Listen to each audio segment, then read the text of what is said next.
নিৰ্বাচনৰ পূৰ্বে বিজেপি চৰকাৰক সকিয়নি আদিবাসীক জনজাতিকৰণ লাগিবই অন্যথা ভোট বৰ্জনৰ হুংকাৰ ওদালগুৰি জিলাৰ চিকাৰী বাংলাত সদৌ অসম আদিবাসী ছাত্ৰ সন্থা কেন্দ্ৰীয় সমিতি আৰু জিলা সমিতিৰ উদ্যোগত 4 দিনীয়া বৰ্ণাঢ্য কাৰ্যসূচীৰে 19 সংখ্যক আদিবাসী মহাসভাৰ সামৰণি পৰে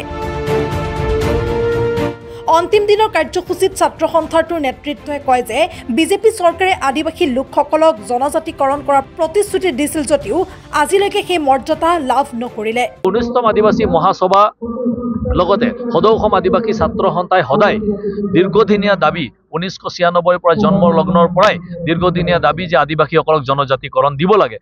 আদিবাসীসকলক অনুসূচীকৰণ কৰিব লাগে কিন্তু চৰকাৰে আজি কংগ্ৰেছ চৰকাৰ থাকিলে কংগ্ৰেছ চৰকাৰ পিছত আজি বিজেপি চৰকাৰো আজি 9টা বছৰ উকলিবলৈ হৈছে আজি বিজেপি চৰকাৰ আহাৰ 6 মাহৰ লগে লগে আমাক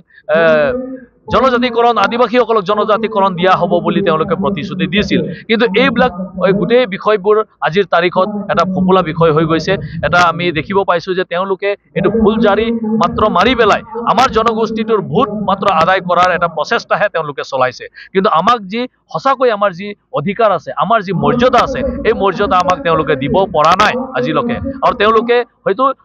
বিজেপি চৰকাৰে আমি ইয়াৰ পৰা বুজিব পাৰিছো তেওঁলোকে মানে তেওঁলোকৰ যিখিনি ইচ্ছা নাই যে আমাক আদিবাসীসকলক যে জনজাতিকৰণ দিব লাগে এইটো যে ইচ্ছা নাই এই বস্তুটো একদম জল পটপটকে ওলাই পৰিছে লগতে আমি আজি আমাৰ যিখিনি আইডেন্টিটি আছে আমি আদিবাসী হিচাপে নিজকে কৈ পৰিচয় দি ভাল পাওঁ আমি সকলোকে কওঁ যে আমি আদিবাসী হয় আমি আদিবাসী হিচাপে আমি পৰিচয় দি ভাল পাওঁ তাৰ কাৰণে আমাৰ কাষ্ট সাৰ্টিফিকেটটো আমাক আদিবাসী হিচাপে আমাক পৰিচয় দিব লাগে আমাৰ মুণ্ডা ওৰাং খাৰিয়া সান্তাল হল ভিল তাঁতি বা যিখিনি চবৰ যিখিনি আমাৰ জাতি উপজাতি আছে সেইটো হিচাপে আমাক পৰিচয় দিব লাগে আমাক চাহ জনগোষ্ঠী প্ৰাক্তন চাহ জনগোষ্ঠী বা এনে ধৰণৰ tribe T tribe XT tribe garden tribe হিচাপে আমাক কোনো পৰিচয় আমাৰ প্ৰয়োজন নাই আৰু তেনে ধৰণৰ কোনো পৰিচয় ভাৰতবৰ্ষ তথা কোনো দেশতে এনে ধৰণৰ পৰিচয় নাই তাৰ কাৰণে আমি এই আজিৰ 19তম মহাসভাত আকৌ এবাৰ অসম চৰকাৰ তাৰ ভাৰত চৰকাৰক কৈ আছো যে আমাৰ যি কাষ্ট সাৰ্টিফিকেট এই কাষ্ট সাৰ্টিফিকেট যিখিনি শুধৰণি কৰিব লাগে ইমিডিয়েটলি আৰু এই ইলেকশ্যনৰ আগে এমপি ইলেকশ্যনৰ আগে যদি আপোনালোকে এই কাষ্ট সাৰ্টিফিকেট শুধৰণি নকৰি পেলাই আমাক যদি কাষ্ট সাৰ্টিফিকেট অনলাইন যেটো কাষ্ট সাৰ্টিফিকেট আজিৰ তাৰিখত দিয়া হৈ আছে মিছন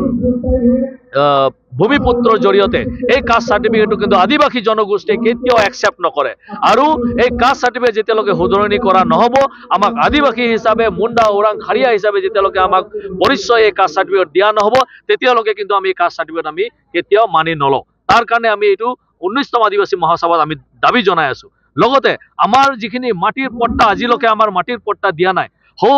যিখিনি চৰকাৰে মিছন বসুন্ধৰা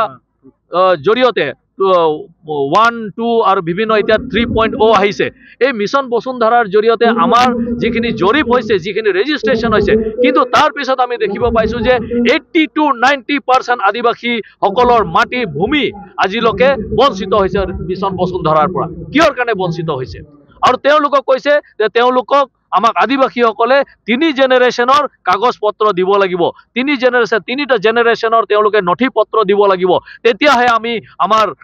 ইয়াৰ ভূমিপুত্ৰ হিচাপে আমাক তেওঁলোকে মানে কি কয় আমাৰ মাটিৰ পট্টা দিব আমি এই কথাটো আমি দাবী জনাব বিচাৰিছো যে আদিবাসীসকলে আজি অসমৰ মাত্ৰ ভূমিপুত্ৰ নহয় উক্ত কাৰ্যসূচীত শোভাযাত্ৰাত অংশগ্ৰহণ কৰে অসম জাতীয়তাবাদী যুৱ ছাত্ৰ পৰিষদৰ সভাপতি পলাশ চাংমায়ু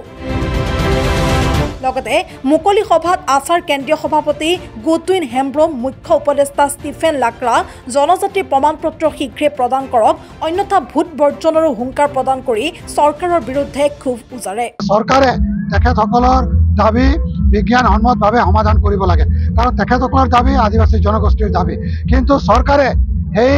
দাবীবোৰক বিজ্ঞানসন্মতভাৱে তেখেতসকলে সমাধান কৰা নাই তেখেতসকলে অকল পেকেজ ঘোষণা কৰিছে কোনো এটা পেকেজ দি এটা জাতিৰ উন্নতি নহয় গতিকে আমাক যদি সমাধান কৰিব লাগিব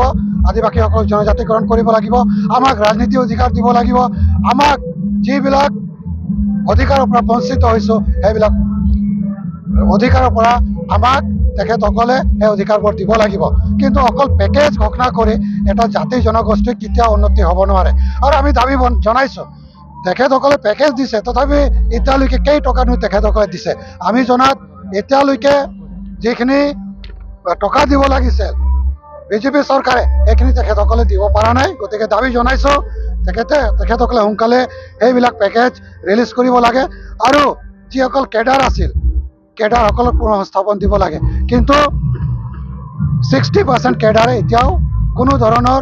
চৰকাৰী অনুদান পোৱা নাই গতিকে চৰকাৰক দাবী জনাইছোঁ এইবিলাক অনুদান তেখেতসকলে দিব লাগে পুনঃস্থাপন কৰিব লাগে আৰু আশাৰ লগত চৰকাৰে ত্ৰিপাক্ষিক আলোচনা কৰিব লাগিব যদি আদিবাসীসকলৰ সমস্যা সমাধান কৰিব বিচাৰিছে আৰু যদি সেইটো নকৰে আমি সংগঠিত হৈছোঁ আকৌ আন্দোলন চলিব আশাৰ নেতৃত্বত সংগ্ৰাম চলিব টংলাৰ পৰা চিন্ময় ডেকাৰ ৰিপৰ্ট এনি ভাৰত 24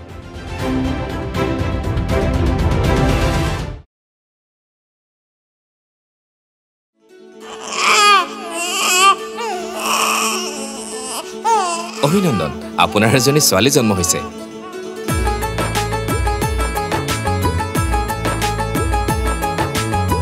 লাহি পাহি এজনী পৰি